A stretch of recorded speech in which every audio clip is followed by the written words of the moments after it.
오늘 우리에게 주시는 하나님 말씀은 열왕기하 4장 1절부터 4절까지 말씀입니다. 우리 한 목소리로 함께 읽겠습니다. 시작. 선지자의 제자들의 아내 중에 한 여인이 엘리사에게 부르짖어 이르되 당신의 종 나의 남편이 이미 죽었는데 당신의 종이 여호와를 경외한 줄은 당신이 아시는 바니이다.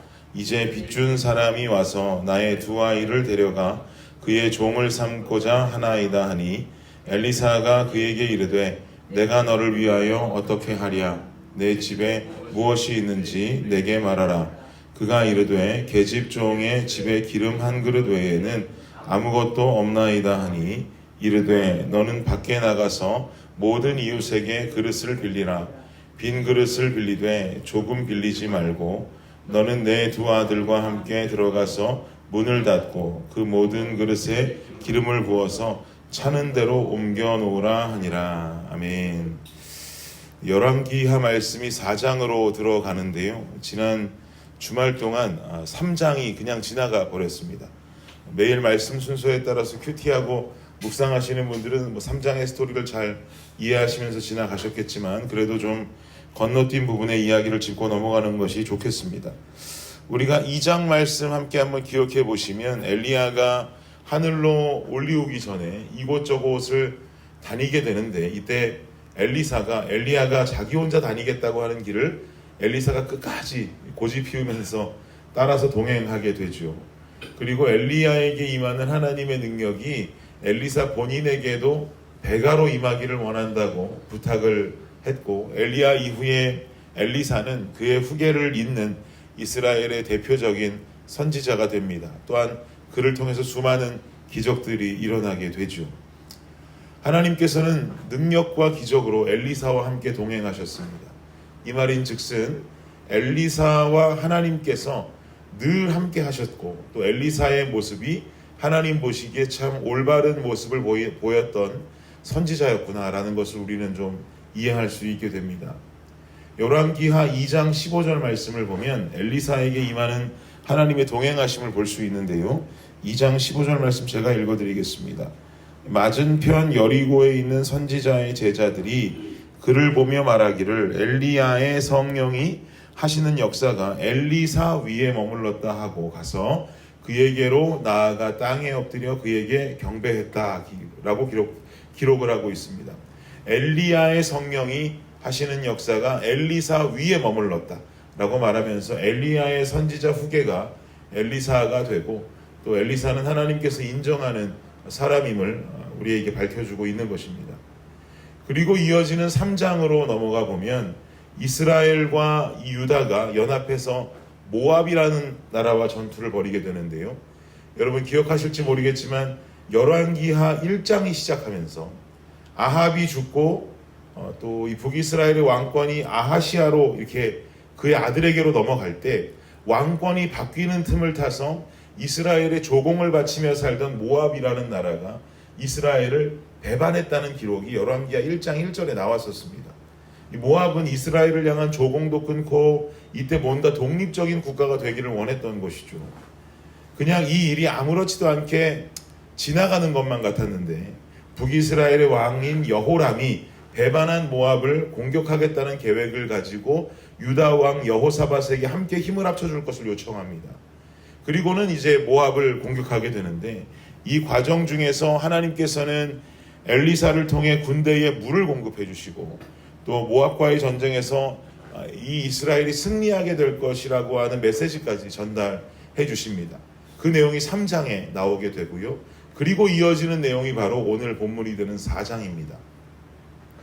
4장에서 말씀하는 내용도 엘리사가 나타내는 하나님의 기적에 관한 이야기가 주를 이루게 되는데요.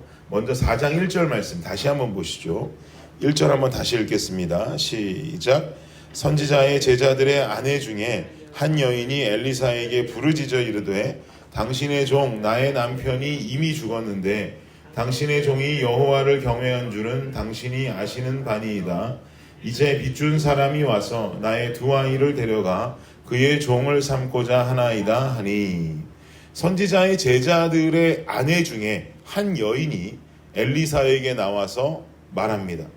내 남편이 이미 죽었습니다 라고 말합니다. 이 여인인 즉슨 남편이 죽어버린 과부의 인생을 살고 있는 여인이었던 거죠. 남편이 살아있었을 때에도 남편은 선지자의 제자들 중에 한 명이었기 때문에 풍족한 생활을 하지는 못했을 겁니다. 그런데 그 남편마저 떠나버렸으니까 이 여인의 삶은 어땠을까요? 지독하게도 힘들었을 겁니다. 게다가 누군가에게 빚을 지고 있었습니다. 그런데 이 빚쟁이가 자신에게 남아있는 두 아들을 데려다가 종으로 삼으려고 합니다. 빚을 못 갚으니 인력으로라도 갚으라 이 말이겠죠. 혼자 살면서 자녀들 건사하기도 힘든 이 과부의 지독한 삶 속에 남아있는 것이라고는 자녀들밖에 없는데 그 자녀들마저 종으로 빼앗겨야 하니 이 어미 된 이 여인의 마음이 얼마나 찢어지게 아팠겠습니까? 이 딱한 사정을 들은 엘리사가 여인에게 이렇게 묻습니다. 2절 보세요. 2절 읽겠습니다. 시작. 엘리사가 그에게 이르되 내가 너를 위하여 어떻게 하랴? 내 집에 무엇이 있는지 내게 말하라. 그가 이르되 계집종의 집에 기름 한 그릇 외에는 아무것도 없나이다 하니. 엘리사가 딱한 사정을 듣고 묻는 것이죠. 네 집에 무엇이 있냐 도대체? 그러자 여인이 대답하기를 기름 한 그릇 외에는 아무것도 없습니다 라고 말합니다. 그리고 이어지는 3절과 4절에 말하기를 읽어보겠습니다. 시작. 이르되 너는 밖에 나가서 모든 이웃에게 그릇을 빌리라.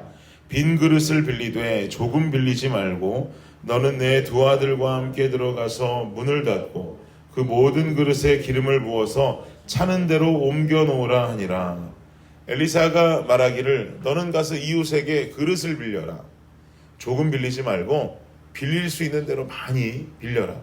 그리고 두 아들과 함께 들어가서 너 집에 기름 한 그릇은 있다 그랬지? 빌려온 빈 그릇에다가 그 기름 한 그릇 있는 그 기름을 부어봐라. 옮겨놔라 라고 말하는 거죠.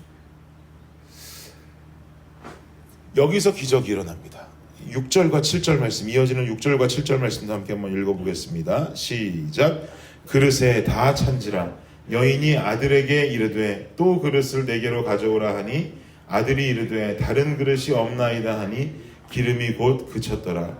그 여인이 하나님의 사람에게 나가서 말하니 그가 이르되 너는 가서 이 기름을 팔아 빚을 갚고 남은 것으로 너와 내 두 아들이 생활하라 하였더라. 아멘. 할렐루야죠. 여인이 빌려온 모든 그릇에 한 그릇 있는 그 기름을 붓기 시작하는데 빈 그릇이 다 차기 시작하는 거예요. 빌려온 그릇마다 기름이 다 차기 시작합니다. 여인이 가지고 있던 기름은 한 그릇뿐이었는데 마치 오병이어의 기적의 역사가 일어나는 것처럼 한 그릇의 기름은 준비된 모든 그릇에 찼고 그 양은 기름을 팔아서 자신이 가지고 있던 빚을 모두 갚을 수가 있었고 두 아들과 함께 앞으로 생활할 수 있을 정도의 금액의 양만큼 기름이 채워지게 됩니다. 사랑하는 여러분, 이 여인이 경험한 하나님과 우리가 믿는 하나님은 다른 하나님일까요? 같은 하나님이시죠. 하나님은 오직 한 분이시고 이 여인이 믿었던 하나님이 오늘날 우리가 믿는 그 하나님이 맞습니다. 하나님의 역사는 세월이 지나가면서 퇴화되거나 사라지지 않습니다. 변했다면 변하지 않는 하나님을 대하는 인간의 마음과 인간의 신앙의 자세가 변했을 가능성이 더 클 뿐이죠. 우리 주님은 결단코 변하지 않으십니다. 오늘날에도 사랑하는 자녀들을 향한 하나님의 일하심은 분명히 일어나고 변치 않는 줄을 믿습니다. 어떤 사람에게 그럼 이러한 역사들이 일어나게 될까요? 우리 다시 한번 1절 말씀 보시면 선지자의 제자들의 아내 중에 한 여인이 엘리사에게 부르짖어 이르되 당신의 종 나의 남편이 이미 죽었는데 당신의 종이 여호와를 경외한 줄은 당신이 아시는 바니이다 라고 말하죠. 우리가 여기서 주목해야 할 부분은 당신의 종이 여호와를 경외한 줄은 당신이 아시는 바니이다 라고 고백하는 부분입니다. 하나님의 살아계심, 하나님의 역사하심을 믿으면서 하나님의 존재 자체를 두려워할 줄 아는 여인의 삶이었다라는 거죠. 지금 이 여인이 붙잡을 대상은 그 어떤 것도 없습니다. 빚에 시달리고 그 두 아들마저 뺏겨버릴 위기에 놓인 그 여인, 남편도 없고 이 시점에 그녀가 붙잡을 것은 오직 하나님 한 분밖에 없습니다. 사랑하는 여러분, 오직 하나님을 의지하고 신뢰할 때 역사는 일어납니다. 하나님의 역사는 사지선다형 속에 골라내는 하나님으로 임하는 것이 아닙니다. 하나님의 역사는 주관식 문항에 주어진 절대적인 답으로 임합니다. 우리는 우리 인생의 답을 정확히 하나님으로 설정해야 합니다. 이것도 있고 저것도 있고 저것도 있고 그것도 있는 게 아니라 오직 하나님이 인생의 답이라고 우리는 설정해야 한단 말입니다. 그리고 온전히 하나님을 의지하게 될 때 일어나는 하나님의 역사를 우리는 경험해야 할 줄 믿습니다. 그리고 또 한 가지, 우리는 많은 그릇을 준비할 수 있는 믿음이 필요합니다. 엘리사는 여인에게 어떤 일이 일어날 것이다 라고 미리 예고하지 않았습니다. 그저 최대한 많은 그릇을 준비하라고만 말했습니다. 그러나 여인은 이런 엘리사의 명에 순종하고 많은 그릇을 준비했습니다. 만약에 이 여인이 믿음이 없이 엘리사의 말을 믿지 않고 따르지 않고 그냥 적은 양의 그릇을 준비했다면 여인은 여전히 빚도 다 갚지 못할 정도의 기름만 채웠을지도 모르겠습니다. 그녀가 빚도 갚고 아들도 뺏기지 않을 수 있었던 것은 그녀가 준비한 믿음의 분량 때문이었습니다. 그릇의 숫자 때문이었단 말입니다. 그녀의 믿음은 기름이 채워질 줄 믿고 준비했던 그릇이었습니다. 사랑하는 여러분, 주님께서 우리 삶 가운데 역사하실 줄을 믿는 믿음을 가지고 하나님의 역사를 준비하십시오. 일어날지도 모른다고 하는 우연의 생각을 가지고 주님 믿는 것이 아니라 주님은 결단코 확실히 내 삶을 통해 역사하신다라고 하는 확신의 믿음을 가지고 준비하십시오. 주님은 그 준비된 영혼 가운데 넘치도록 채우실 것이고 당신을 경외하고 믿음이 충만한 자를 잊지 않고 분명히 기억하실 것입니다. 오늘 하루 이 여인의 믿음을 기억하시기를 바랍니다. 여전히 자녀들을 위해서 일하시는 하나님의 역사와 기적을 체험하는 우리의 삶을 통해 일하시는 그 하나님을 믿고 그 하나님을 통해서 하루를 살아가는 저와 여러분의 삶이 되시기를 예수 그리스도의 이름으로 축복합니다. 기도하겠습니다. 주님 감사합니다. 이 여인의 믿음을 닮아가는 우리의 삶이 되길 원합니다. 주님을 경외하는 삶을 살기 원하고 그릇을 넘치도록 준비할 수 있는 믿음의 자세가 되기를 원합니다. 주님께서 역사하실지도 모른다라고 하는 안일한 믿음이 아니라 주님은 내 삶에 반드시 역사하신다. 그러니 내가 그 역사를 향하여 믿음의 분량으로 준비하길 원한다라고 하는 이 믿음이 우리의 믿음이 되기를 원합니다. 그리하여서 빈 그릇이 넘쳐 흘러서 우리가 주님의 역사를 한없이 받아들이고 우리가 감사할 수 있는 우리의 삶의 자세가 되게 하여 주시옵소서. 오늘 하루 이 믿음을 가지고 그리고 주님 경외하는 마음으로 살아가는 여기 모인 우리 새벽 예배의 성도님들과 또한 말씀을 온라인으로 들으며 하루를 시작하는 모든 우리 블레싱 식구들이 되게 하여 주옵소서. 감사합니다. 이 모든 말씀 예수님의 이름으로 기도드립니다. 아멘.